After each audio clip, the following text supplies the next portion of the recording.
रडत रडत एक सज्जन माणूस कुंतीला म्हणाला, काही माणसांची भूक संपतच नाही. बक नावाचा एक राक्षस या नगरापाशी राहतो. त्याला 30 मण म्हणजे जवळपास 120 किलो तांदूळाचा भात, 2 प्राणी आणि 1 माणूस जेवणासाठी लागतो. या राक्षसाने आम्हाला सांगून ठेवलंय की सगळ्या गावकऱ्यांचं रक्षण होईल, मात्र रोज प्रत्येक कुटुंबातील 1 माणूस बाकीच्या अन्नासोबत तुम्ही मला दान करा.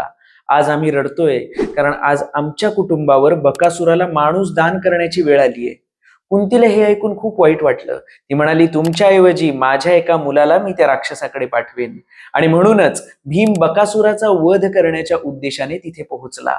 त्याने बकासुरासाठी आणलेला भात स्वतःच खायला सुरुवात केली. आपलं अन्न हा संपवतोय हे पाहून तो अजस्त्र बकासूर चिडला. भयानक युद्ध झालं. भीमाने बकासुराला संपवलं. दहशत पसरवणाऱ्या बकासुराने अखेरचा श्वास घेतला. पण बकासूर अजूनही आहे का? कारण काही जणांची भूक संपतच नाही या बकासुरासारखी. मग ही भूक पोटाची असो किंवा इतर कुठल्याही गोष्टीची. हे पटत असेल तर एक लाईक नक्की करा.